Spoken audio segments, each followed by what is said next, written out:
Welcome to the Concept 101 podcast. My name is Daniel. Stefan. And Jules. We're three concept artists currently working in the films and games industry, as well as the organisers of the Concept 101 event in London. Before we start, we have to thank the current sponsors of the Concept 101 2023 event. So a big thank you to Shark Mob, Chromatic Studios, Atom Hawk, Frame Store, Moon Colony, Foster & Partners, Mood Visuals, Rare, Brainbug, Playground Games, Learn Squared, Artward, Focal Point School, Wacom, Mathematics Studios, and Sharp Corner. So in today's episode, usually we'd start off by me going, today we're talking about this. But we decided to take a slightly different approach with what we're doing moving forward. So the way that we want to structure it is a little bit more based around our kind of experiences as they're happening when we're recording stuff. So we're each going to kind of bring a little topic to the table that we're going to discuss, and then we'll just talk about it for as long as it kind of holds our interest. And hopefully this will be kind of like a fresher way to enjoy the podcast for you guys. We've spoken about a lot of the big subjects in the industry, but there's a million little subjects that even, just like small things that come up during the week that we experience. Yeah. It doesn't mean that we won't do any big subjects again, but it's just that it's a nice way to vary it up and also keep it going, because it's not like there's endless big subjects to talk about, and it gets repetitive after a while, and we want to keep it fresh. If we don't, Stefan will start talking about the gym, and he's going to start telling you about spreadsheets and programs and stuff. So this is better than that. This is like this is spreadsheets about PSDs and how to make a concept, how to make the brush. I'm writing that down in my notes. Anyway, so essentially what we're going to do is we're all going to bring something different to the table every week. And my topic today is I want to talk about briefs. I want to talk about not boxer briefs, the kinds you put on your pants, your legs, not those kind of briefs, but the kind of brief that you might get for... Well, I'm disappointed now. Well, what's your favorite color? That's a good question.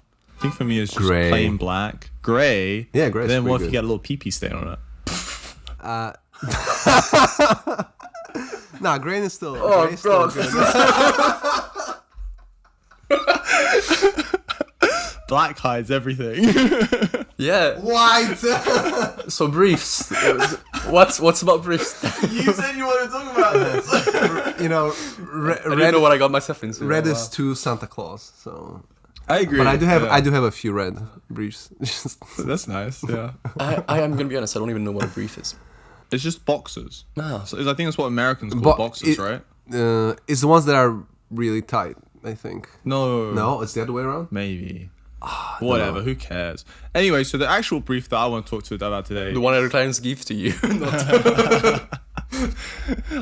the brief that I want to talk about today is not the one that you put on your ass, but instead the one that sometimes directors pull out of their ass. You see what I did there? You can't hear it. Jules is laughing a lot right now. Yeah. He found that very funny. My eyes are watering. Yeah. Out of pain. Yeah.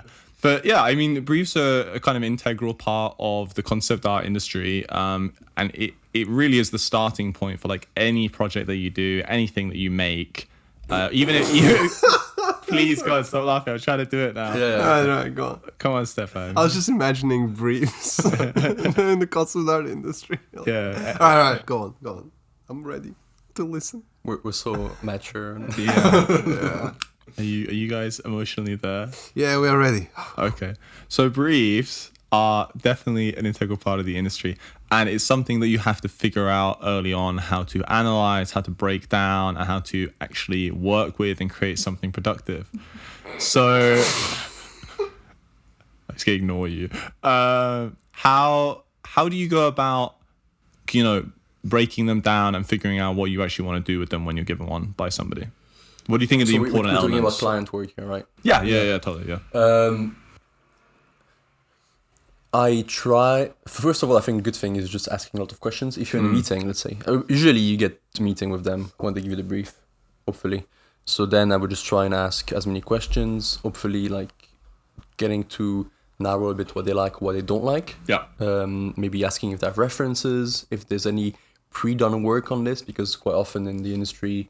you get to work on something that's already been done or already has been sketched over and that kind of stuff. Yeah.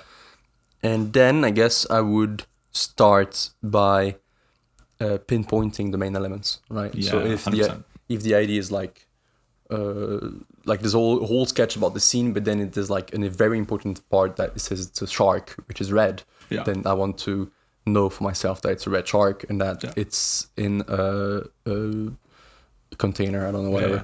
I think, like what you're saying, if the brief is a sci-fi container with a red shark inside, that there are many like scientists standing around or something. That's the brief that you're given, and that's like what you can synthesize from the script that you've been given or whatever. It's important to break down each of those individual elements and to separate it out so that you can figure out like, okay, I know that, for example, I have to have a container, I have to have a shark. Shark has to be red. That's like the subsection almost. And then there have to be laboratory scientists around it. But it also happens that sometimes, because what you said here, it's a pretty simple brief, but sometimes there's much more noise around it. Totally. And so what you just said is actually the result of you having to synthesize it into something simple. To simplify something down. Yeah. It's like you're sometimes... Make it into one sentence. Yeah. You can be given like a whole script to work from sometimes, and you have to take like 3 pages of action and just kind of like concentrate it down into like one controlled sentence that like you and your art director and whoever you're making the work for all kind of agree on. I think the other really important part about doing that is that you kind of almost need to like weight each individual part of it, because when you're doing concept art, a lot of the time what you're doing is you're making one image, right? And I think there's this thing we've talked about before where often in concept art you have to make like an everything image, where it's like all of these like very disparate elements need to be put into one individual concept. And I think the reason that it's important to weight stuff is so that you understand what matters the most. Like how, if the laboratory guy is the main subject matter, well then we want them to be in the focal point, right? If it's an environment piece, if it's a but shark piece, more So with the laboratory guy thing, like they can be the focal point, or you could also show that there's a laboratory guy there by having them off in the corner in the darkness, but still visible, but as like a tertiary focal point. So I think it's very important to figure out when you're doing stuff like with the red shark in the container and laboratory thing, probably the red shark in the container is going to be the focal point. So you don't want to draw too much attention to the other elements which might take away from that as a brief. Yeah, it's like, what's the narrative?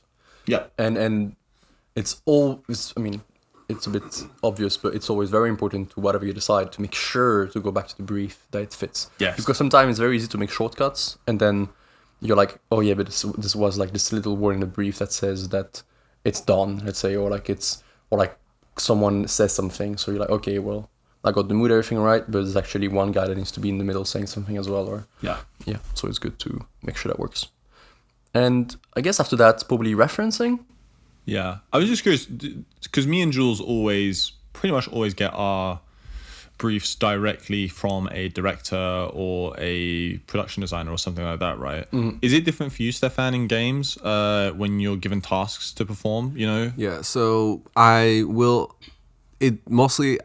get nowadays tasks from our director, but I think it's still part of the job for me to investigate who is it for, if it's for designer or environment design, game design, so that I need to speak with the game designers and be like, what do you guys need? What are you guys looking in this task? Just to double check with them. Ideally, my director already has it figured out, so that's what Sam would do. She would like talk with them and make sure that this is the task and she understands it, which makes it a lot more straightforward for me. But that doesn't happen all the time, and you might end up, and I definitely end up being in a part of a production where I have to go investigate myself and ask, who is this task for? And depending who is it for, I might approach it differently. It might not be the best for me to just do a pretty image. So what is the first thing you usually do when you get a brief? Cries a bit. Yeah. No, I will write some notes about it, like try to come up with some ideas, but also just try to see, as I said, see who it is for and speak with them, just have a little chat. A lot of the times it's related to narrative as well, so I might have a chat with the narrative design and just be like, yo, what are you guys thinking for this area? And just I need to get up to date with everything that's happening. So has the game changed? You know, is the geometry in the game different now? Okay, I need to check. Is the narrative different now? Okay, I need to check. Yeah. You know, and then those are two things actually: the geo in the game and the narrative design. I think it's really interesting that you're bringing up having to deal with almost like non-artistic things when you're making something, because even in movies, that's a really big consideration, right? Like if somebody says, I need you to do a set extension for this, I don't know, like jungle that we built, right? Then part of that consideration from our end has to be, and also is often an unsaid thing. It's like, okay, how feasible is this to do as a set extension, right? How much, if you're doing set design especially, a lot of the time with set designs, you're also building in like, where are the green screen walls going to go? How much of this is going to be physical? What do they actually need to build Does it fit properly? the budget? Yeah, does it fit the budget? Yeah. Does it fit the size of the studio that they're even filming in, right? So much of the time you're having to change the brief that you're actually doing because there's all of these external things which are totally non-artistic. You know, they're cost related, they're to do with technological limits and Production time. Yeah, exactly. And your artistic kind of like work has to take that into account, and that can be a really, really, really big part of a brief. I feel like so what you said is true. We also have to deal with a lot of other stuff. Yeah. But it's more. I never did the games, but I feel like it's what we have to do is less. We have to interpret those in a less creative way than what Stefan does. I feel like Stefan is much more of a collaboration with them.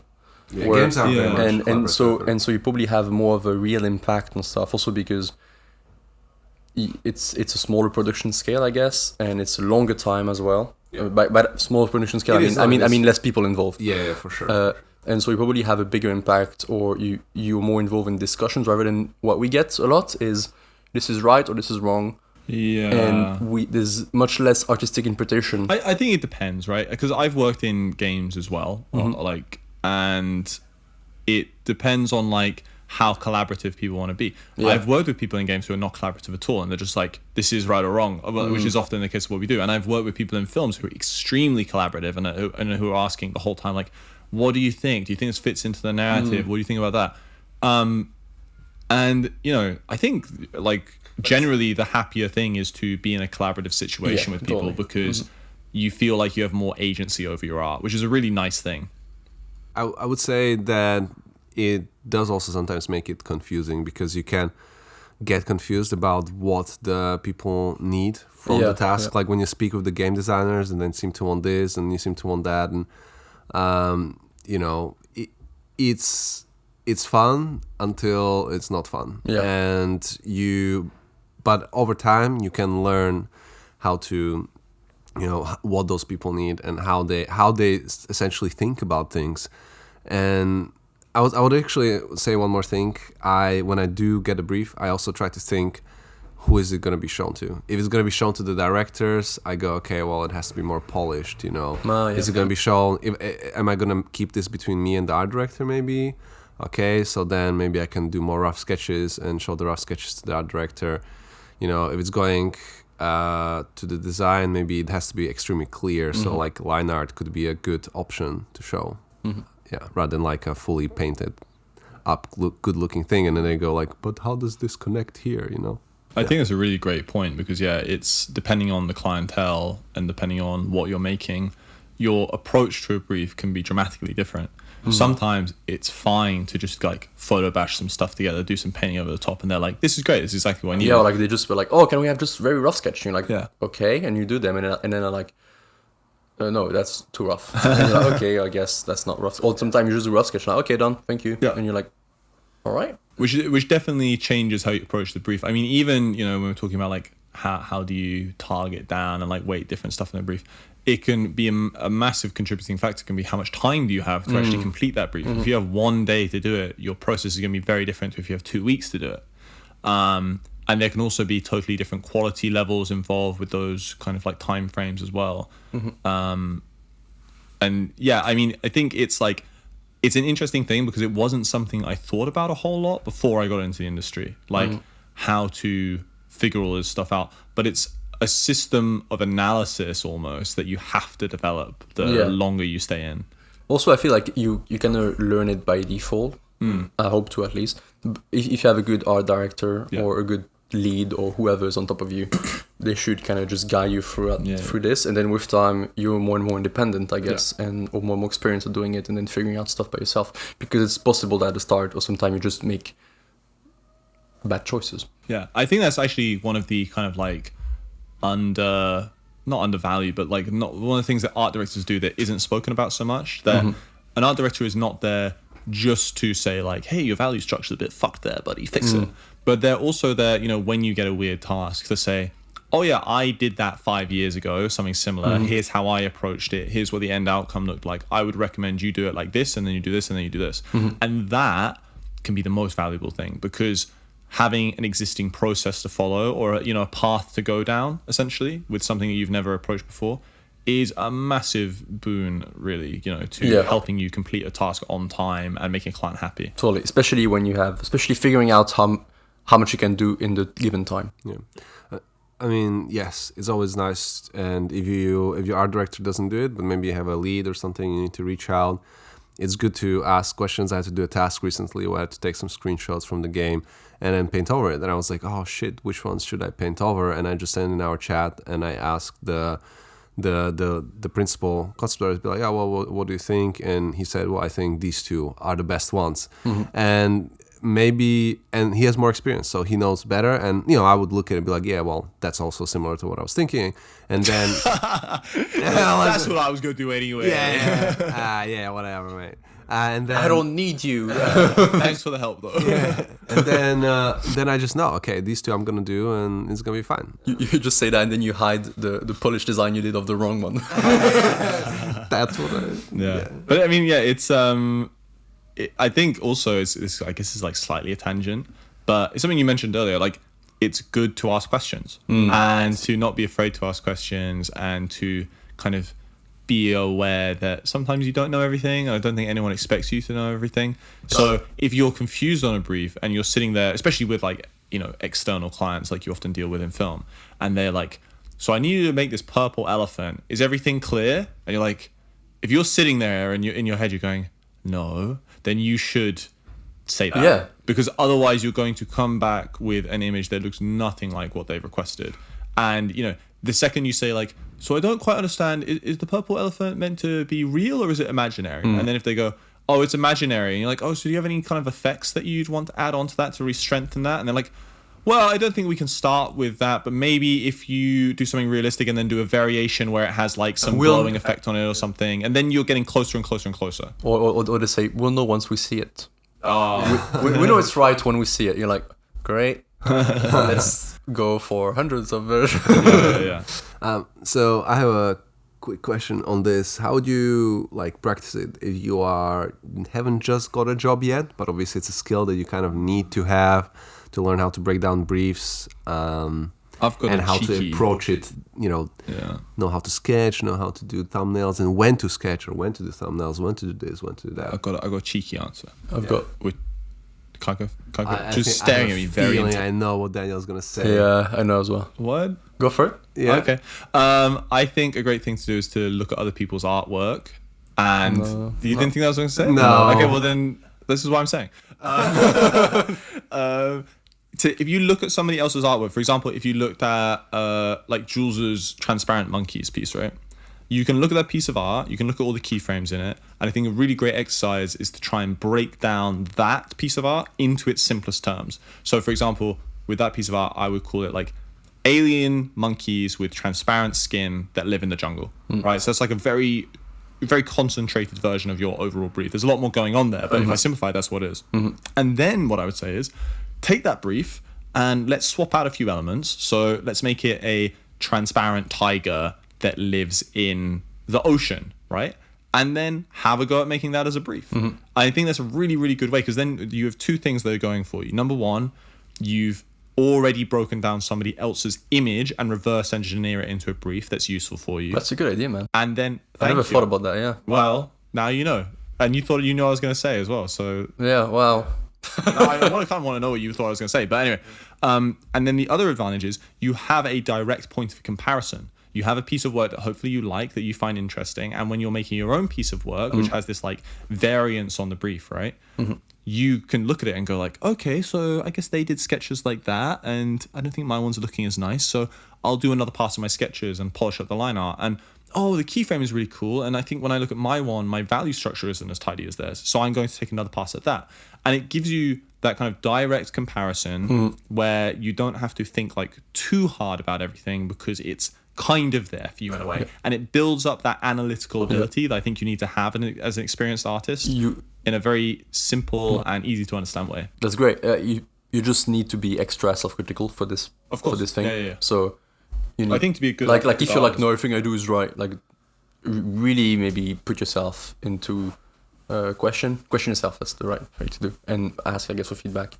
I was gonna say also, I mean, I think this is probably.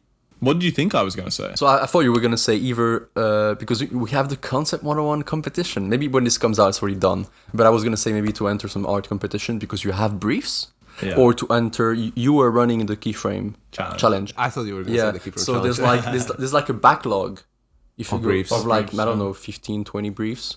Maybe more than that. And me and Reese put a lot of effort into those briefs when we were writing them. So they're all very kind of high quality. Yeah, and they're quite similar to what you could get in the industry, I guess. Yeah. So if it's too hard to think of a brief yourself, there's a huge backlog. I said that in a very aggressive way. But if you feel like it's not, you want to have an interesting brief to work with, there's a backlog, or there's competitions, or there's that kind of stuff. And then the last thing would be to courses or mentorships and stuff where you can get direct feedback from people who know. Yeah. And it's a great way to just get the information rather than having to guess it yourself. I was going to say, and you even have like examples of how other people approached the keyframe challenge. Yeah, and then sometimes it's good. I can't quite find it all the time, but it's good to get an example of like the thing you are aiming for. So if this brief requires sketching, try to find other people who sketched a similar brief maybe. Be like, oh, architectural sketching. Be like, okay, who do I like who sketches architectural? And then like have that on the side. Be like, okay, this is what I'm aiming for, you know. And it's not always possible. Ideally, eventually what happens is you will have a backlog of your own ways to do this. Mm-hmm. And that's what I do. I just go, okay, I can do thumbnails, I can do this, I can do the sketches. Okay, which one of these little photo bash and which one of these is best? Okay. Photo bash today, and then I just look at that and go, okay. On the side of that, just as one last thing to add on to this, because I think we'll probably move on to the next bit, but it's a really good idea to start building collections of artwork that you like. So when I kind of like talk to students and I see that their line art is incorrect, I have like 10 artists. So I'm like, okay, Sheng Lang, Danny Gardner, Matthew also has some like cool line art in places, and it's like, okay, I'm gonna send them those people's artwork, and then they now have a direct point of comparison of like, here's 3 people who do really good line art. Same with keyframes. Like I have a whole folder of just like really good keyframes. So if someone's like, I want to do movie keyframes, I'm like, okay, here's Yannick Dussault, here's I don't know, Jules. And Pablo Dominguez. Yeah, Pablo Dominguez, Pablo Carpio. If you want to do environments, okay, well then look at this guy. And I think that's a really good way, because then if you do get these briefs in the future, or even if you just want to be inspired for your own personal work, and you're like, man, I'd really like to do a really cool environment piece. Bang, you have a whole folder of pieces that you already think are really good, and that can really help inspire you to make stuff, I find. Also, it's good to maybe look at professional work. By that is like work that's been released for movies. If you really want to put yourself in a situation, you know, because sometimes personal work can be very different to briefs or very personalized to an artist.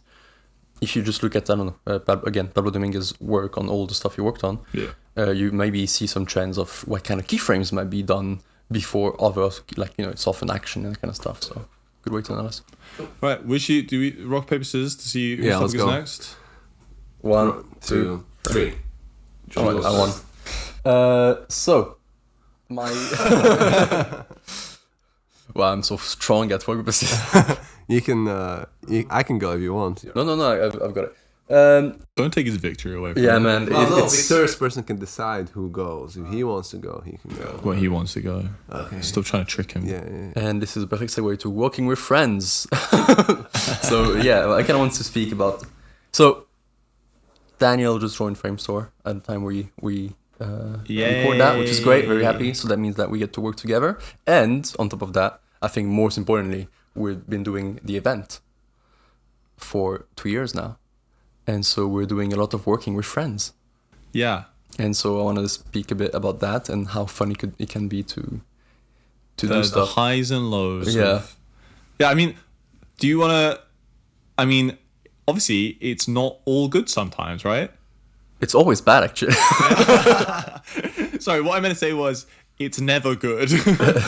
But yeah, I mean, working with friends can be a very kind of like almost touchy thing. I feel very lucky to be able to work with both of you guys in such like a, where we can like very easily retain our friendship while also having to deal with very difficult conversations often with each other and stuff like that. I guess it is the kind of stuff where it can very easily go wrong. Yeah. And it's effortless to go wrong. Yeah. And it's a lot of effort to keep it good. I've had also depending on the people, I guess Yeah. it's more and less efforts. And luckily, I guess it's not that much effort. So otherwise, we would have stopped it. I've had easier things go wrong much faster with people totally. who I know. And, you know, I think one of the things about working in a professional environment is, I mean, I think it's great when you're friends with everybody that you work with. Mm-hmm. And I think it's great when you can do stuff outside of work with them and hang out and, you know, just have a great time. But within the boundaries of the office, there is always that thing of like, okay, we're like colleagues within these four walls, right? So you kind of rein in your personality by a few degrees. You're a bit more like, I don't know, like professional about everything, right? You don't take criticism that hard. Whereas, you know, if it's outside of that kind of boundary and you're working on a personal work and somebody goes, I really don't think you've done that right, you might go like, you fucking bastard. But yeah, it's like those different boundaries, right? And so when you're friends with people and you work with them, it can kind of blur the boundaries in a way, I suppose. I think it's great that with the three of us, we try to cut out time where we do the work stuff, and then we cut out time where we just have fun and we hang out as friends rather than as like essentially business partners. Yeah, totally. So I'm wondering, what is your experience, Jules? Because you had this topic in mind. So yeah, well, he's just going to complain about this. I it's like a pillow talk. We're on a pillow and you have to talk about how much our feelings. No, I think if you have the right friends to do it with, it's great, right? And I think the most important part is having a way to speak about what you want to speak in a clear way. And because if you don't speak, then that's gonna cause issue in the long time. And also, being an odd number is, I think, that does help a a lot. must. It's a must. Yeah. Because if it was four of us, and the four of us had the same weight of choice making, and then it was 2 versus 2 sometimes, then I think that would be quite hard to cut it. Yeah, it's good. I think. Sorry. And it's great that here, if I don't agree with both of you, and you say something and you agree, well, okay, I swallow my pride and fair enough. That's how it goes. Same in other situations, right? And so that's quite important. But also it makes a lot of stuff much more effortless to me, or much more fun, because it does mix a lot of fun talk and fun moments with the work. Yeah, that goes with it.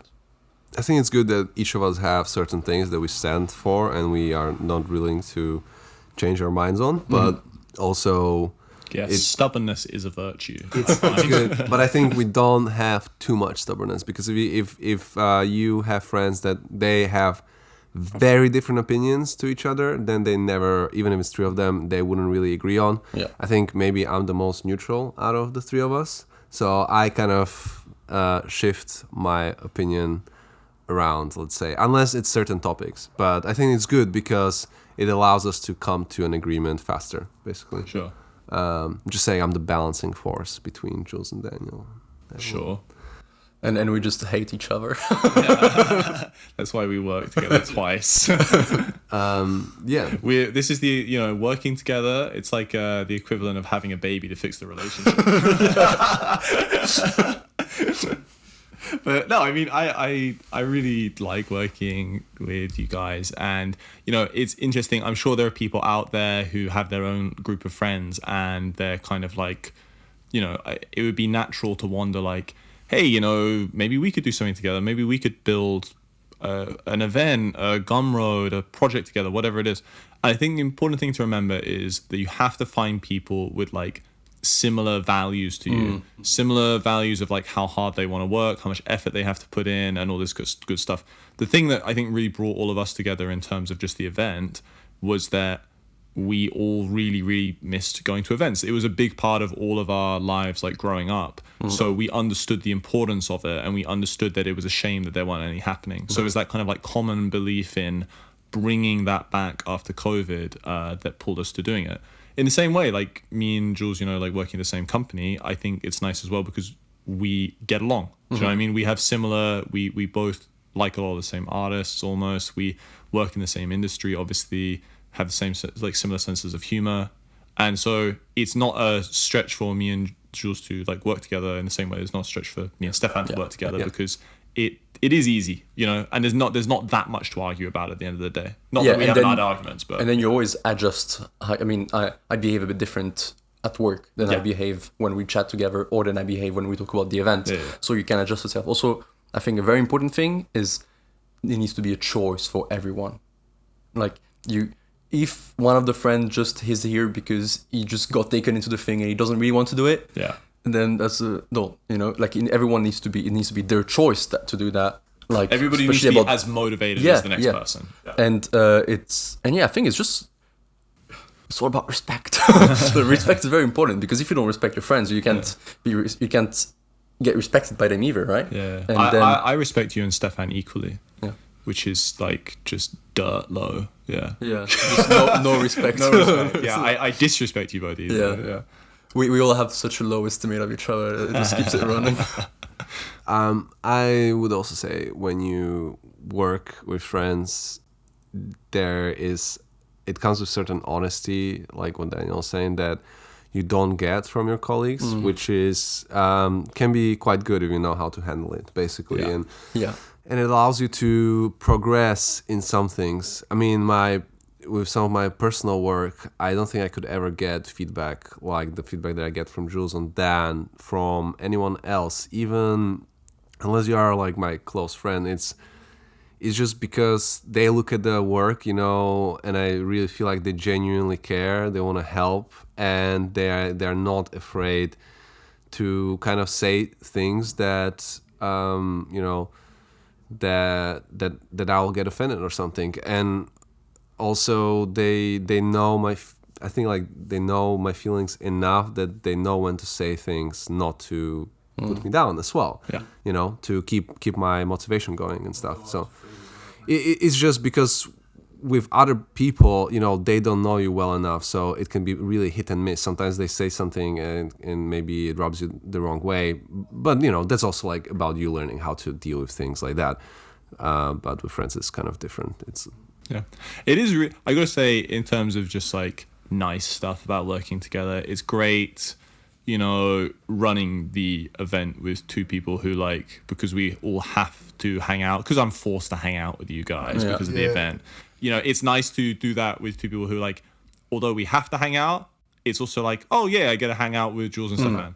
If we didn't have like as close a relationship as the three of us had, it would just be, I mean, Jesus Christ, can you imagine sitting here for 4 hours recording a podcast with two people that you were just like, ugh.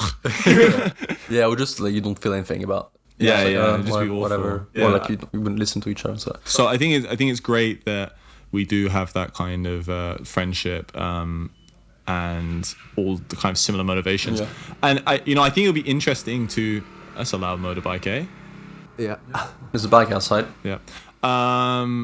That's definitely going to be on the mic, surely. I'm not sure. Okay. Anyway, now you know it. There's a bike outside. I think it'll be interesting to see as we kind of like grow up and, you know, as like the event changes and matures and the branding of stuff changes, like how we each move in like different directions. Because I think it's inevitable that eventually we'll all kind of have like different priorities again. Totally. So I think it's going to be really interesting to see like, how do we shift and change things in a way that remains interesting to all of us, and kind of hit some of all of our priorities, so we keep wanting to do it anyway. And that is an essential part of doing something like this, especially since there's no monetary incentive as well to creating the brand and doing the podcast and stuff. It's all for free. Yeah.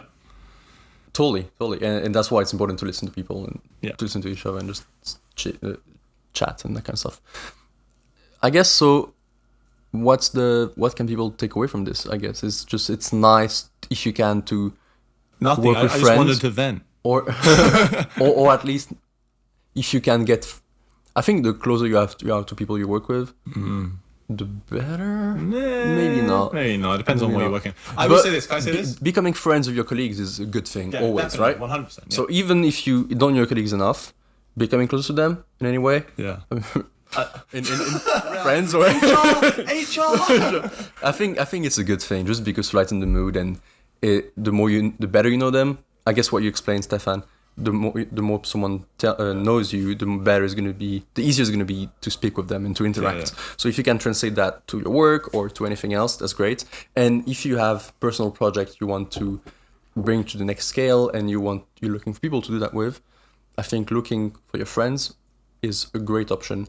But People you trust as well. Yeah, you need to ask yourself, do I trust them? What is the motivation of these people? And are they just doing this out of PT to help me? Or, like what's the motivation? And if everyone is on the same page, then and then you speak, that can only be a good thing, I guess. I think a really important, it's not caveat, but it kind of is. It's just like, if you do decide to do something that is like professional or semi-professional with your friends, make sure that you also spend time just being friends. Yeah. This cannot be the whole thing. Like, although a lot of our time together is spent organizing stuff, figuring out invoices for venues, sorting out like the logistics of like moving 1,000 people around a space, right? Once we're done with that, we like most of the time, once a week, we sit down, we play some board games, we watch a movie, we just relax and chill out, we have some drinks. And that is the most valuable bit of all of it for me, is like, once we're done with the work stuff, that we get to forget about that and just spend time together and like quality time together. And that's very important health-wise as well, because like I think it was last year for the first event, the stress level was much higher, and at some point we hadn't seen each other for a month, but we kept working a lot, right? Yeah. That means that most of our discussions were like event-related, stressful kind of thing. Yeah. And so then I would be like, I guess it would be more like tense, and then I would get to see you guys again in real life and just have a regular night, and I'd be okay, all the stress is gone now. It's just my friends, and all the even stress that builds up by not seeing you guys for like over a month. Yeah. When we get to actually be friends and not colleagues, you kind of okay, cool, and it helps a lot. Totally. I was just gonna say that I remember a day when we all got so stressed and nervous that we just start to laugh out of nervousness. And I think we all were just, it was a very late evening and we all just started to laugh. But it was like a really nervous laughter and everyone was on the edge. Yeah. And that was everyone, we were, at that point, we all were just feeling like giving up everything, and it's pretty bad.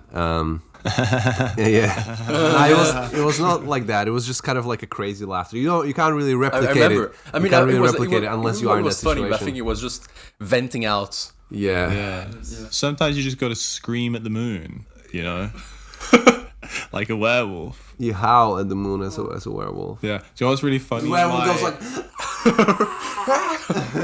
Maybe I won't say who it was, but a friend of mine really wanted to get a job somewhere, and we were like walking through central London, and I said to them as a joke, I was like, "Oh, that recruiter is probably looking at the same moon as you right now," you know, like that thing from like that Disney movie was about the two mice, and they sing that whole song about are you looking at the same stars as me or whatever the fuck. And he literally like stopped in the middle of the street and he just like screamed. He was like, "Laura, give me the job!" like directly at the moon. So yeah, that's the round up to this. That's what it's now it's Stefan's turn because there's no one else to rock paper scissors with. Yeah. Last but not least, or maybe least, who knows? We've got to see. So in this topic, it would be about the most fun tasks in concept art, and I'm gonna base it on my own experience, obviously, right now. But could you base it on my experience? Yeah, I'm gonna try. Daniel, yeah, he what does he do? He likes his sci-fi stuff. Sorry, that sounded mean. Why? I don't know. Just summarized all of your personality in one. Yeah, your artwork. Is that what you? It that's does. Mean when you say it like that. I mean, you can be meaner by being like Daniel. Well, I don't know. Let me think. That would be worse. Yeah. Just, Okay, well. So, most fun tasks in concept art, and my favorite experience has been when I have worked on the same subject matter and the same design matter. So, like, for example, architecture, or I don't know, if you design props or chairs. Let's say you all have to design a chair. And I think the most fantastic is if you are all designing the chair at the same time and everyone is giving their own opinions and doing their own designs, and you see it progress over time. Because those tasks allow you to kind of get inspired of each other, allow you to design different things and see how other person would approach the same brief and learn their processes as well.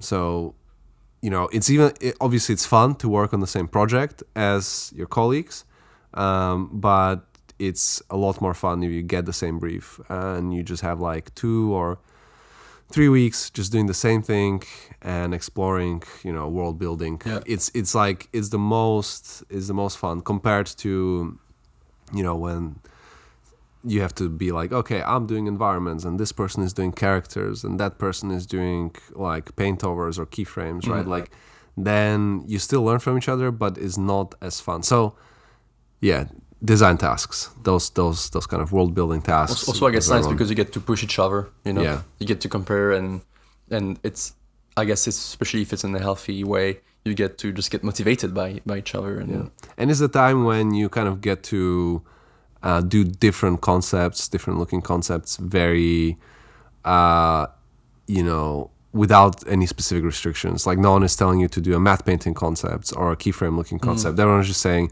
okay, here's this task, you know, design it and like give me some more different designs.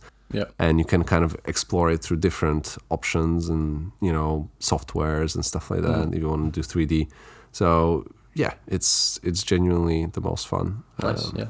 I I think I agree with you. I tend to enjoy the most the ideation process. Ideation, is that how you say? Yeah, ideation. Ideation. And I really like the most fun briefs is like, oh, you have to read a script and you get to pick like any moment you want in the script, like key moments, and then you get to do whatever you want with it. That's like very early pitch work, or like briefs work. Which is amazing because basically you just get to read a story that sometimes no one has read before. I mean, very little amount of people have read before.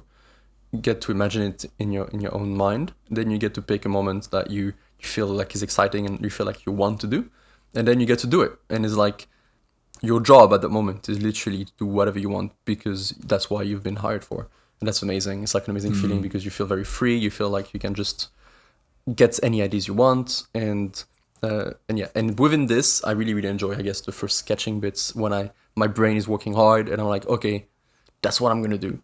And from there, it's just more and more boring because then it's like, okay, well, I have my sketch of my keyframe. The way I tend to work is that my sketch is really very close to my keyframe, but so then it's just, okay, now I have to go to ZBrush and sculpt it. Fair enough. And then I have to go to Blender and do it. And so it gets less and less fun throughout the thing, but then then the fun goes back up when I go back to Photoshop and I finish it. Like the final brushes. I think one of the most fun things that you can get in terms of work briefs is not necessarily a specific brief, but when someone hires you to do you. Yeah. You know, that's really amazing because then when somebody gives you permission to like lead a project essentially artistically, it's really cool because suddenly you're very much like breaking the norms, I guess, of what the concept art role is. Like we've spoken about this before, that a lot of your job as a concept artist is creating other people's vision. And I think it's really great when somebody resonates with your work enough that they look at it and they go, I like your work so much that I feel like that is my vision and I just want you to do whatever you think is best. And I think especially if you look at like dream. Yeah, of course. If you look at a lot of like the most highly paid people in the industry, those are the people who are the most highly paid, are the people with very specific artistic visions that people resonate with and then also want to implement into their own stuff. Beyond that, in terms of like actual briefs, I mean, pre-production, blue sky stuff like you were talking about is definitely really, really fun. What's the worst type of brief that you get? Very short turnaround. That means that you have like very little time to do it. What's the short turnaround for you? A day or an afternoon. Oh, an afternoon. In my previous job, I had like a 2-hour turnaround many times. Usually it's advertisement. Yeah. not to be And the worst type of turnaround for that is when they go, you got a half day and you go, okay, photo reel. And you're like, It's like, oh, when did you need it? And it's like, oh, well, we needed it for yesterday. Yeah. And we have this list of 20 let me get my time machine. And you had concepts like that pop up? Oh, so at some point I was in charge of another, in my previous job, I was in charge. I mean, I'm not going to go into much in details, but it happened to me where I had to plan for more than myself or someone else work. Yeah. So I had to basically tell them. So I would speak with the production designer and okay, so we need to design this, and this. Some of these had to be done last week, but because of X whatever reason they were not done, and we have these for this week. Well, how much can you both do in that timetable? And then it was my role to, I guess, plan everything and do what I could do, give to others what they could do. I really enjoyed it, to be fair, because it was fun, but it was very stressful. And it was for a cool project as well, so that was fine. But I guess it can get very tense when it's like, oh, that was for yesterday, or like that's for like 2 hours, and the art style we want is insane, or the amount of iteration we want is insane, or they don't know what they want to do. And then you just have left to organize all of it. Yeah. But yeah. I think my least favorite type of task is a fixed task. Oh, yeah. Whenever... What often happens on a movie is that even if you're working pre-production, and I think it's something that's really overlooked in like film documentaries and stuff because it's probably a bit embarrassing for people in like positions of power to talk about. It's like movies are very big, and I don't think it's anybody's fault, and I think it's completely almost irrespective of even the skill of the director. But a lot of the time they film stuff and in post they realize, oh, this looks terrible. Now, whether that's because of a set build that they did, it doesn't look quite as good. It doesn't translate as well with camera as it did in real life because of lighting and then, the DP messing up a scene by accident, or even, just a change in the script, which can happen. And then they're like, okay, I need to change the whole background now. Great. I find those the most frustrating, I think, out of everything because you're essentially going in and like cleaning up somebody else's mess. Yeah. And that can be very, very frustrating, especially...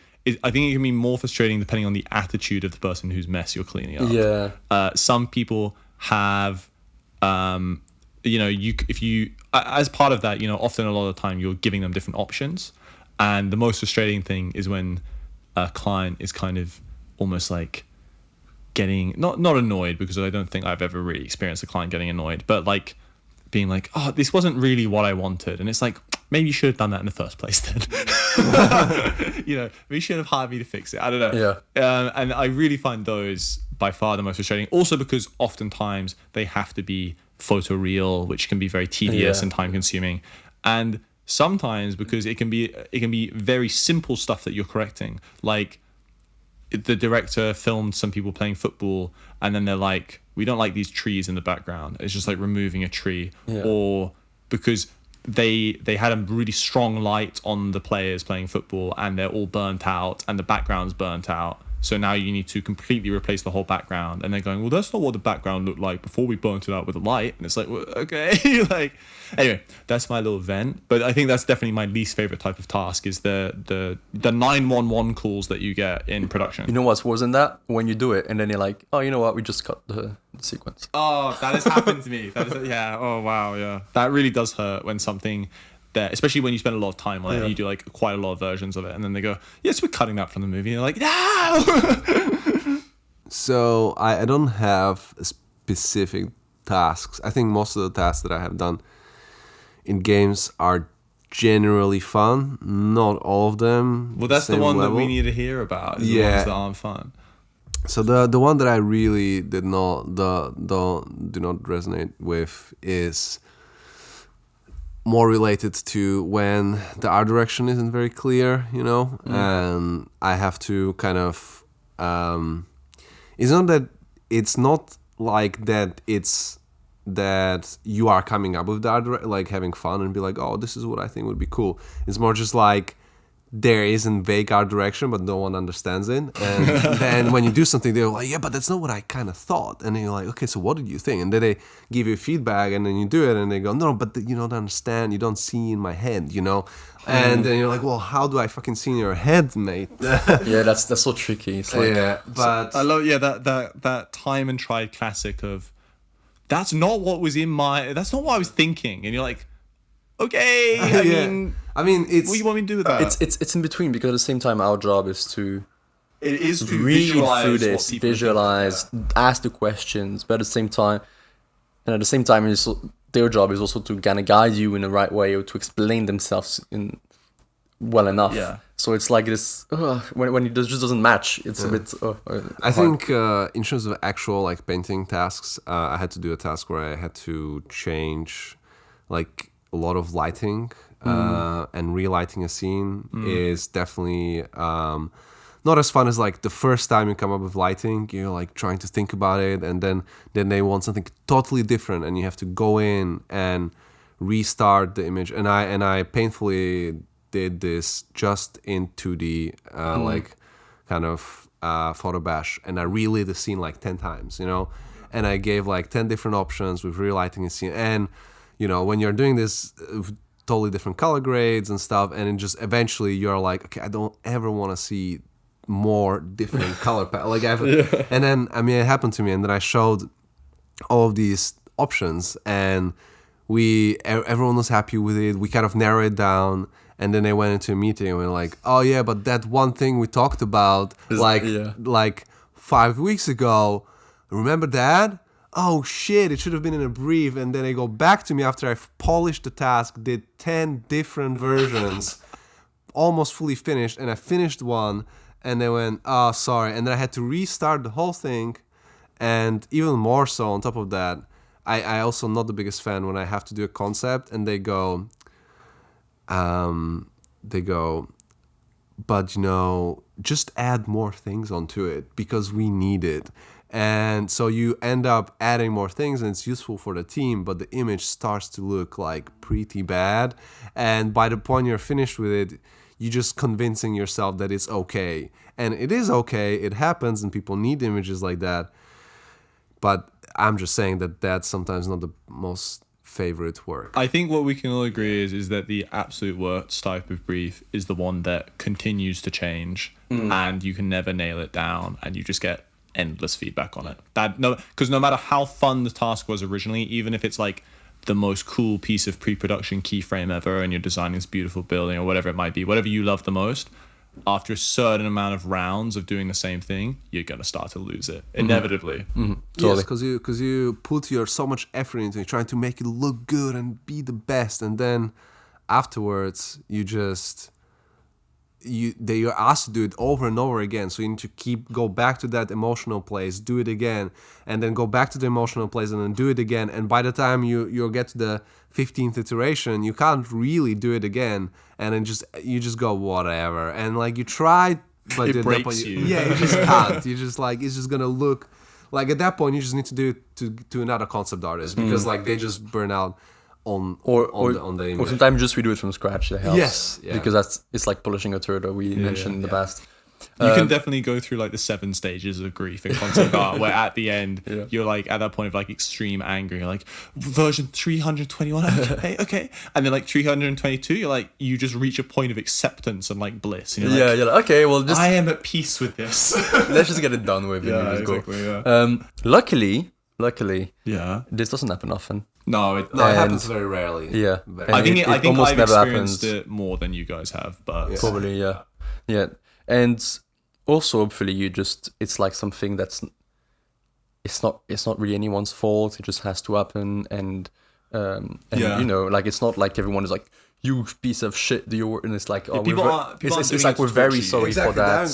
We're very sorry for that. How can we help you doing or whatever? And hopefully you have a team which is very nice and understandable. But it does happen. And the question was the worst stuff, so we mentioned about the worst stuff. But I think it's more important to remember what we mentioned before, which is the best stuff, which is at the end. Why you do the job. Yeah, why you do the job. And it tends to be, you tend to have a lot of, at least I tend to have more good stuff than bad stuff in my day-to-day. a good task than bad task. I mean, Yeah. So yeah. Yeah, nice. Anything else you want to mention about like good or bad tasks or anything else? I will say one thing that I really love doing is set builds if I get to go and visit the set, because that's so cool. We've spoken about that many times before. Yeah. I did design a lot of sets. I mean, no, I helped design a lot of sets, and then I switched company, so I didn't get to see them. But there were like, I don't know, many of them, which I had a say on it, which I would have loved to see. Yeah. And then on previous stuff, I did design also a few, or helped again, and I got to see them, and it was just so cool, so magic. It's amazing. I think it's the best. It's the best thing possible to do. If I get to pick what I would do in my day, like tomorrow, it would be go to visit sets I worked on. Yeah, it's fun. It's really nice when you see stuff. I'm sure it's the same with you, Stefan. Like when you see something in a game, when it's like translated beyond what you actually made, when people push it, or like when you're working in a movie and you see like piece of VFX you designed, and you actually see, oh wow, that's what it looks like on the big screen, and you see like all of those hundreds of people who've put in the effort to like make it something that's not just a still image that you designed, you know, but something that looks worthy of being like on a big cinema screen. A great feeling as well is hearing they loved it first try, or like they loved it, we're going with your version, that's amazing. Or when you have some friends that go to see the movie or the series you worked on and you have good feedback, or or like you get pictures of your name on the credit, like all that kind of stuff. It's just, you feel that's good, you know. I had sometimes when Richard left Shark Mob, there was a big place to replace, and it was funny because I didn't replace it, obviously, but in some of my colleagues' eyes, I did an amazing job. So like some of the directors would come up to me and be like, Stefan, this is beyond what we thought you could do. This is amazing. You are doing, who needs my old friend Richard? Who you can do it, Stefan, too. And it was really nice to kind of hear those compliments. It doesn't happen right now, so I don't know. They were just trying to make me feel good. I also really like appraisal. I mean, when it goes well in the company, sometimes there's like each year there's an appraisal, and they just get to exchange and say what you like. Do you guys get to? You don't, I guess. But do you ever? I was just wondering, like, if they print your concepts and then put it on the wall. They did. I mean, now I work from home only. Yeah. In some previous shows I worked on, it was printed everywhere. Yeah. That's amazing. Yeah, I think they in the production designer room. Oh, he had printed. I mean, not only mine, but some other stuff, and you get to go in the production designer room to talk about the design. Yeah, and you see it, and you're like, oh, wow, that's cool. All I want is for my work to be printed in an art book. That's I want it to be all over the studio. We don't have that right now, and I would love if that happens, just to see your work and good work, and not just my work. I want to see my colleagues, concepts as well, because I feel like that just makes you even more proud. Kind of. I think most projects you work on, they print it, no? Not always, because it depends. I think in movies happens all the time. Yeah, they just print it. We just don't get to see it because we're home, but on sets and that's true. Yeah, they just print it all the time. Oh man, I remember the documentaries of like Make Your Star Wars, and like George Lucas walks into a room and it's all like printed on a big ass board, or like it's just amazing to see that and just be like, I would like to have my own wall. And then I talk with Dan about it, like, I would want to have my to have your own wall. Yeah, concepts, and then just one, and then just all I need, just one wall to keep me dry. I'm a very humble man. I need humble things in life. Yeah, a wall with all my art on it. Yeah, cool. A wall dedicated to my glory. Yeah. I think one of the dreams is to work on set. Totally into an art department, and I think that's where you have the most say on stuff, and you get to see the most. It's like the most direct feedback on what impact your work has. Yeah. And even better, just direct the film yourself. Yeah. Become George Lucas. Yeah. Easy peasy. James Cameron. You know what? I don't know what I've thought about this before. I just have to become him. Yeah. Well, you kind of got the same haircut and beard as him, actually. Really? We'll look at a photo. I also look like it's true. I also look like how old is he now? I just need glasses. Yeah, but he has like these circular glasses. I think you do a great George Lucas cosplay now that I'm looking at you. Yeah. I never really thought about it till this point. But George Lucas, I think, is a lot shorter than we just you. put him on his knees. Yeah, it's fine. Anyway, that will on that note. Yeah, on that note, yeah. Jules on his knees. That will be the end for today's episode. We really hope you enjoyed listening. And if you want more, please feel free to subscribe and ring the notification bell. We release episodes every 2 weeks. And if you want any more additional information about the podcast or the event, be sure to check out our Instagram linked in the description below. Thanks again, and we'll see you all soon. Bye. Bye-bye, guys. See you.